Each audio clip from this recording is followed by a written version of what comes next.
Senator James Lomenen. And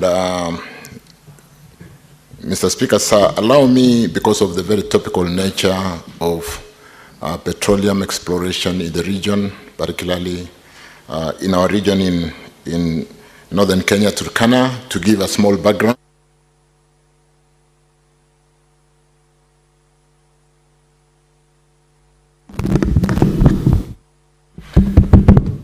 So that we can all be in tandem with what's happening. I know there's been coverage in the media regarding some two oil upstream majors, Total Energy and one other partner, Africa Oil, relinquishing their 25% shares each, and Tullow taking over 100%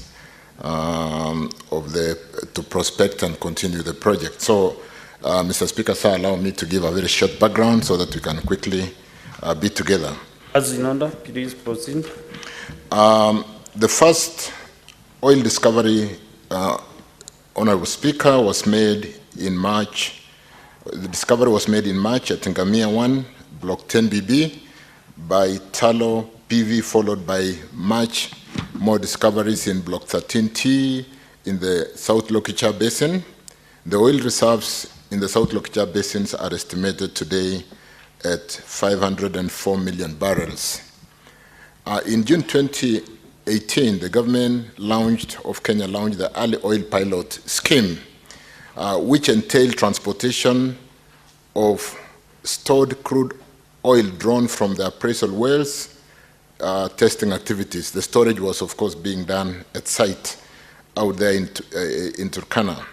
The process involved production of 2,000 barrels per day, and I think it was done for about 200 days, and transportation of the oil by road from the South Lokicha Basin to the Kenya petroleum refineries, where we had some tank farms, and that is where the storage was done in Mombasa over a 2-year period.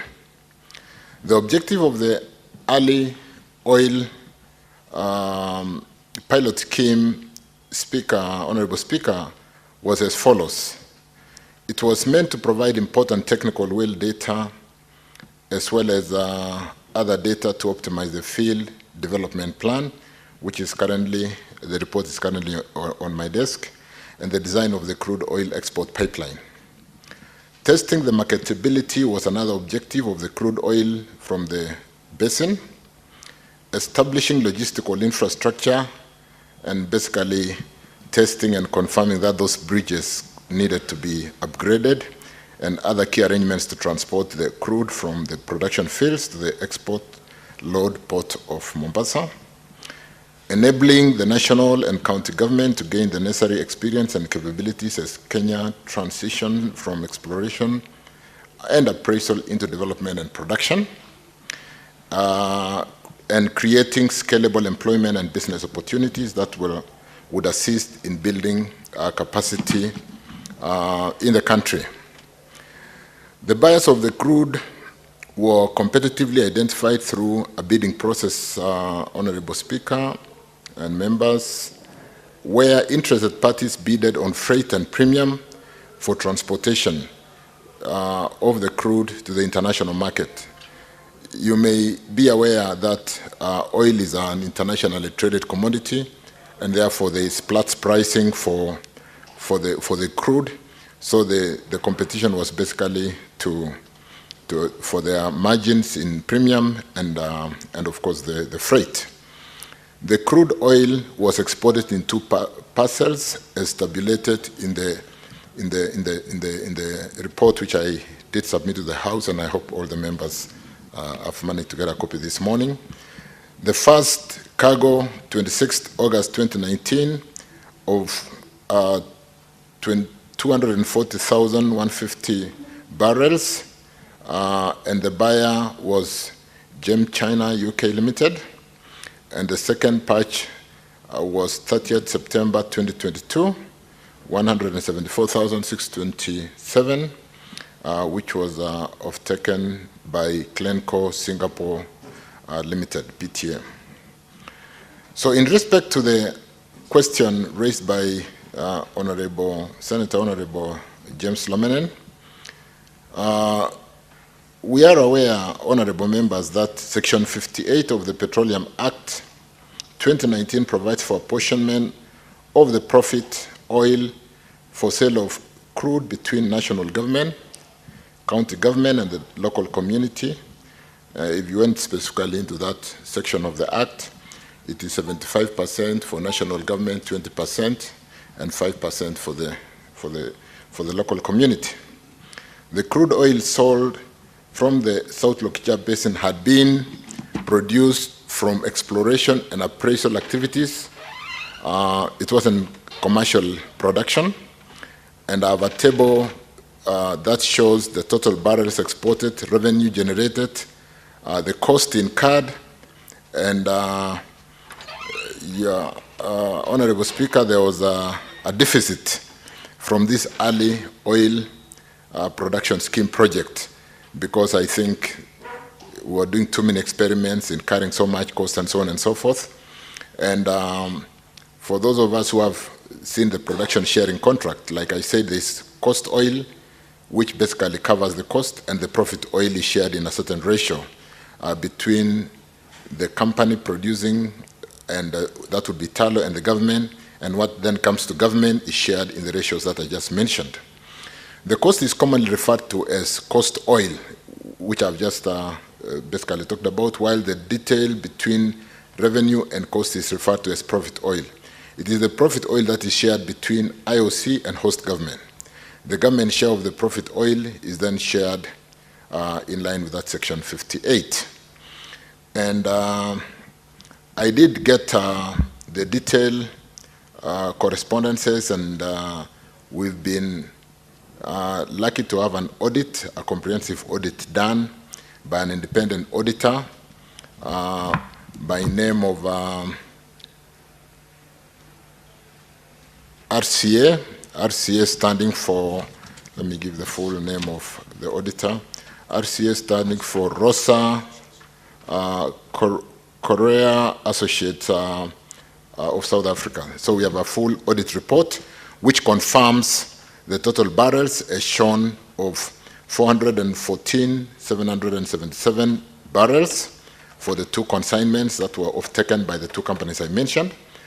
There was that revenue of $27 million, $292,479 US dollars, and the cost associated to the end-to-end project, which covers all the logistical issues, the storage of the petroleum products in KPRL, and then so on and so forth, total to $51 million US, 022,971. And the delta revenue, which is a deficit, is 23,737,491, Honorable Speaker. So the table shows that there was no profit oil. If anything, the IOC is owed 23.7 million on account of the early oil project scheme. And therefore, there was no excess funds to be shared in this early oil project scheme in line with the provision of the Act, Mr. Speaker, sir. Thank you. On the second question, which, to recap very quickly, what plans does the government have to ensure that the Turkana community receive their fair share of the oil revenue, and could the Cabinet Secretary provide a timeline for this? All revenue, Honorable Speaker and Honorable members of this House, from petroleum will be shared in accordance with Section 58 of the Act, Petroleum Act 2019. The process will be undertaken in strict compliance with the Public Finance Management PMF Act 2015, and of course, oversight of this Senate committee will continue to confirm that we do obey the laws, and will certainly do that, Honorable Speaker and Honorable Members, to confirm that we do work against or in line with the act established for this country. The ministry is currently reviewing the field development plan.